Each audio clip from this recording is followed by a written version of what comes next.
امریکی صدر Donald Trump نے وہ کر دکھایا جو آج تک تاریخ میں کسی بھی صدر نے نہیں کیا۔ پہلی مرتبہ ناظرین، پہلی مرتبہ امریکہ اور یورپ ایک دوسرے کے سامنے آ کر کھڑے ہو چکے ہیں۔ کیا تیسری جنگ عظیم کا آغاز ہونے والا ہے؟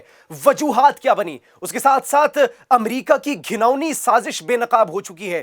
ایک جانب جنگ بندی کی مذاکرات اور جنگ بندی کے قوانین لاگو کرنے کی باتیں ہو رہی ہیں، لیکن اس کے پس پردہ کیا کچھ ہو رہا ہے، کیا کھیل کھیلا جا رہا ہے، اس کی تفصیلات بھی آ چکی ہیں۔ یہ سب کچھ آپ کو بتائیں گے اپنے آج کے اس ولاگ میں۔ آپ ایک نیوز ڈیجیٹل دیکھ رہے ہیں اور مجھے جواد یوسف کہتے ہیں۔ ناظرین، سب سے پہلے اگر بات کی جائے تو روس اور یوکرین کی جنگ کے خاتمے کے لیے یوکرین کے صدر ولادیمیر زیلنسکی امریکہ میں امریکی صدر ڈونلڈ ٹرمپ سے ملاقات کے لیے جاتے ہیں۔ اوول آفس میں یہ ملاقات ہوتی ہے، لیکن یہ ملاقات انتہائی کشیدگی کا باعث بن جاتی ہے۔ اس ملاقات میں بہت سی تکرار ہوتی ہے، اس ملاقات میں گفتگو نہیں ہوتی، کسی ایک پوائنٹ پر آ کر صلح کے لیے بات چیت نہیں کی جاتی، بلکہ صرف اور صرف معاملات خراب ہوتے ہوئے دکھائی دیتے ہیں۔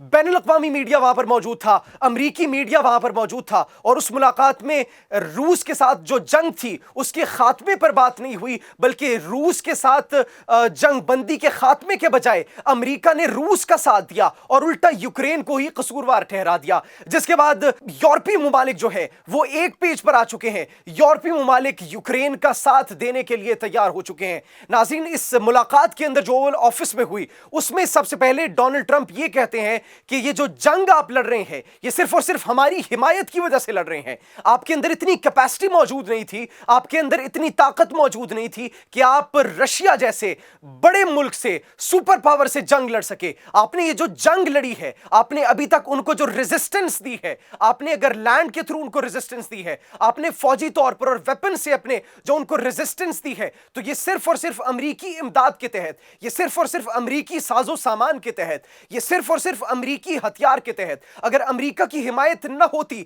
تو آپ صرف کچھ ہفتے بھی، کچھ دن بھی ان کے سامنے ٹھہر نہیں پاتے، بلکہ آپ کو بدترین شکست ہونی تھی۔ اور پھر یہ بیان دیا جاتا ہے کہ کب آپ نے آخر کب امریکہ کی حمایت کا اس کے حق میں بیان دیا ہے کہ ہماری حمایت امریکہ کر رہے، ان کے اپنی پوزیٹیوٹی کے لیے، ان کو سپورٹ کرنے کے لیے، ان کا شکریہ ادا کرنے کے لیے آپ نے کیا کوئی ایسی سٹیٹمنٹ دی؟ جس کے جواب میں ناظرین بین الاقوامی میڈیا وہاں پر موجود ہوتا ہے اور یوکرینی صدر ولادیمیر زیلنسکی جواب دینے کی کوشش کرتے ہیں، لیکن انہیں جواب نہیں دینے دیا جاتا۔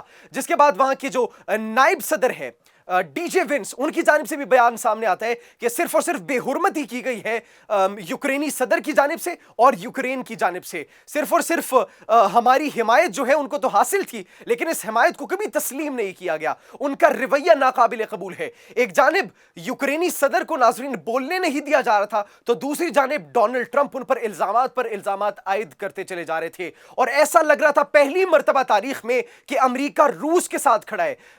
وہ روس جس کے ہمیشہ مخالف میں رہے، جس کے ہمیشہ وہ اپوزٹ بلاک میں رہے، لیکن اب طاقت کا ایک نیا کھیل ایسا لگ رہا تھا کہ وہ شروع ہو چکا ہے اس پریس کانفرنس اور اس ملاقات کے بعد، کیونکہ وہ روس جو کہ ہمیشہ سے امریکہ کے مخالف پروپیگنڈا کرتا تھا، وہ امریکہ جو ہمیشہ سے روس کو ٹکر دینے کی کوشش کرتا تھا، ان کو ٹیکنالوجیکل میدان میں، ان کو ویپنز کے میدان میں، ان کو آرمی کے میدان میں، ہر طریقے سے ان کو جو ہے وہ دبانے کی کوشش کرتا تھا، مقابلہ دینے کی کوشش کرتا تھا، اور وہ یورپ جو کہ ہمیشہ سے امریکہ کا ساتھ دیتا تھا، اب بالکل صورتحال تبدیل ہو چکی ہے۔ خطے کے اندر طاقت کا ایک نیا کھیل شروع ہو چکا ہے، الائز جو ہیں وہ تبدیل ہوتے چلے جا رہے ہیں۔ اب امریکہ روس کے ساتھ کھڑا ہوتا ہوا دکھائی دے رہا ہے، تو دوسری جانب یوکرین کے ساتھ یورپی ممالک کھڑے ہوتے ہوئے دکھائی دے رہے ہیں۔ وہ یورپی ممالک جنہوں نے آج تک تاریخ میں کبھی امریکہ کے خلاف جانے کی کوشش نہیں کی، وہ یورپی ممالک جنہوں نے آج تک تاریخ میں کبھی امریکہ کے خلاف کوئی اقدام کرنے کی کوشش نہیں کی، وہ جرمنی، وہ اسپین، وہ فرانس جو کہ ہمیشہ سے امریکہ کے ساتھ اپنے تعلقات کو